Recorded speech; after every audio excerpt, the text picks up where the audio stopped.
Hi, everyone. Steve Adubato, an incredibly important half hour on who will be New Jersey's next United States Senator. First up is Congressman Andy Kim. On the second half of this program, businessman Curtis Bashaw will be joining us talking policy. We start off with Andy Kim. Good to see you, Congressman.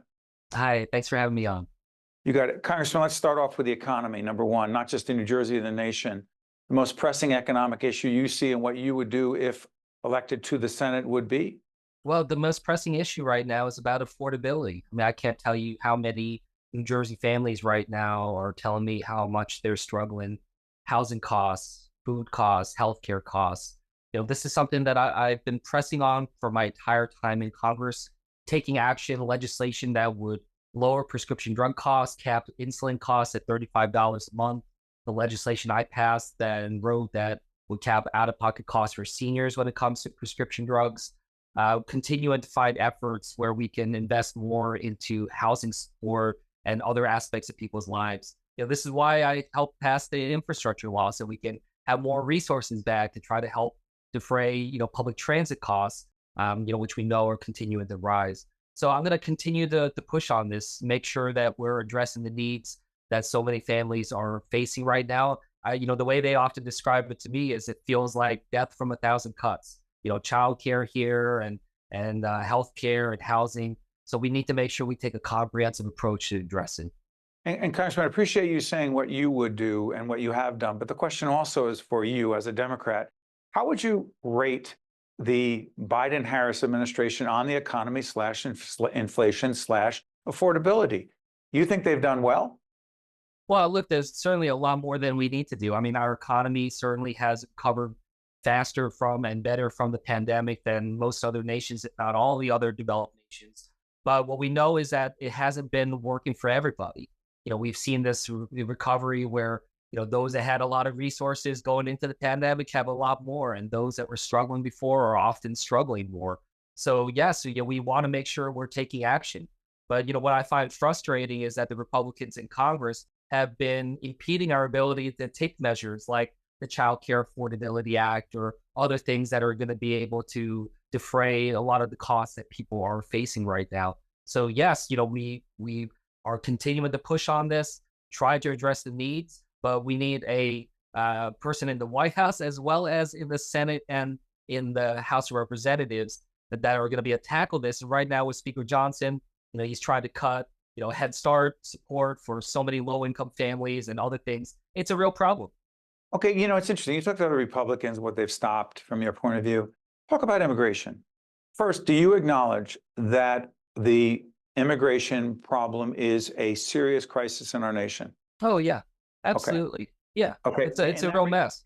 Okay, a real mess.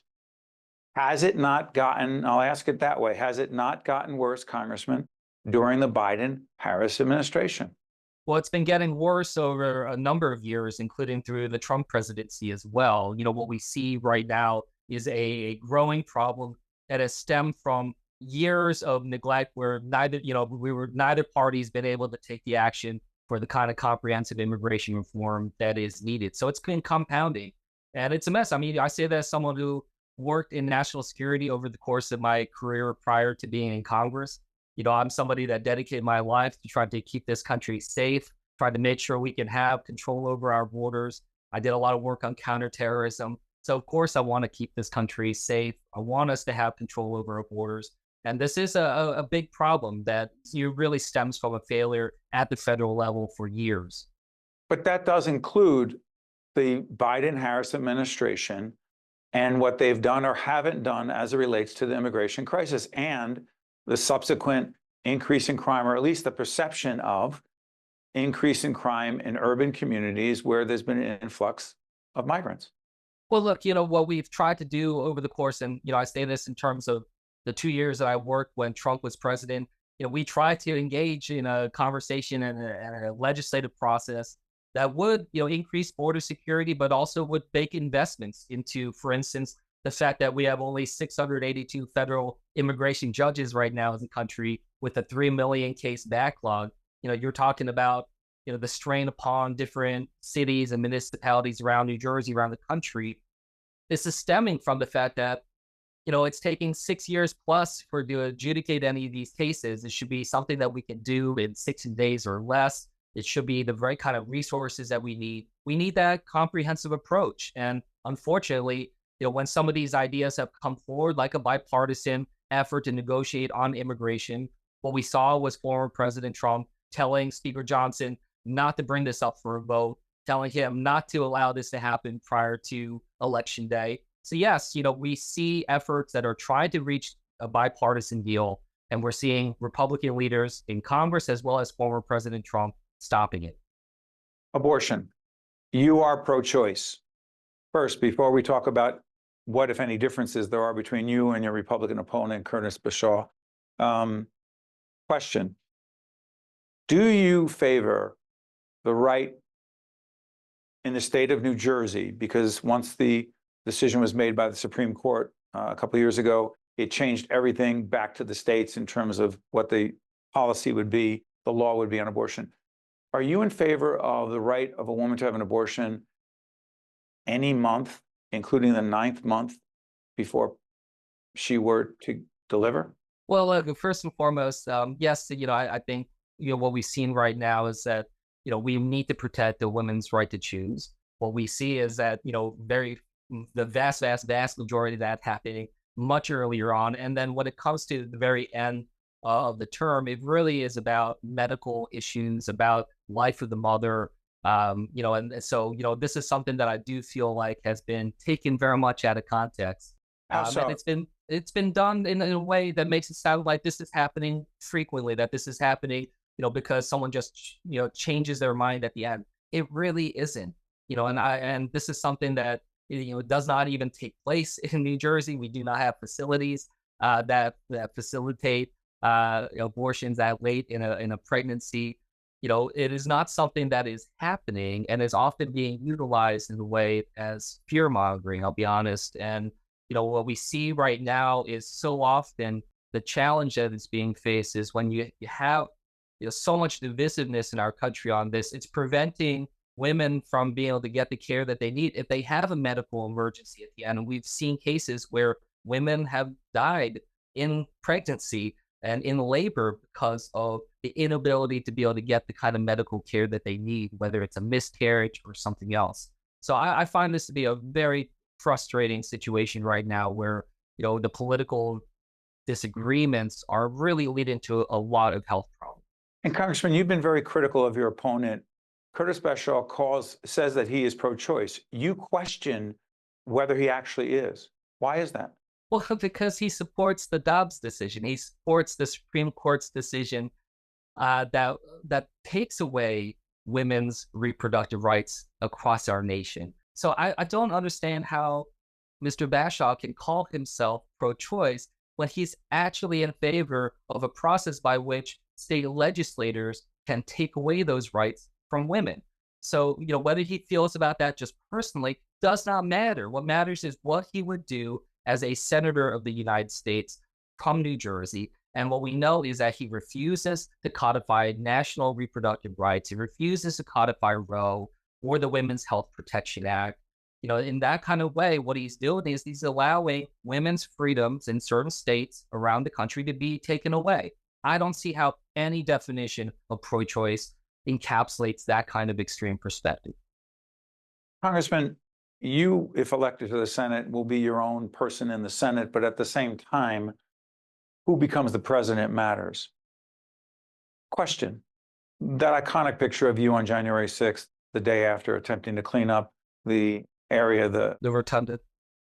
To what degree do you believe, Congressman Kim, that January 6th, that everything that led up to it and its aftermath, the day itself, what do you think that says about the prospect of former President Donald Trump being elected again? Well, look, I worry a lot about, the state of our democracy. I mean, the fact on January 6th is our nation failed to have a peaceful transfer of power. And that really is devastating when you think about just how precarious and fragile things are when it comes to our governance. And the question is, has it gotten better? As we are approaching January 6, 2025 and the certification of that election, do we feel confident that that day will go smoothly? And the answer, unfortunately, is no. I do not hope and expect that we'll have the same type of riot and assault upon Capitol. But this question of whether or not we feel stronger as a country in terms of our unity, in terms of our commitment to democracy, commitment to our elections. And the answer, unfortunately, is no. In fact, it feels like it's getting worse in many ways as we see the big lie continuing to grow and former President Trump being instrumental in that type of distrust. And I just don't understand how we can have this much distrust within our government and still feel like we have a strong democracy. So this is very much a major concern and a threat. I think that's why you see, a number of Republicans and others standing up and speaking out against the challenges that former President Trump plays towards our democracy.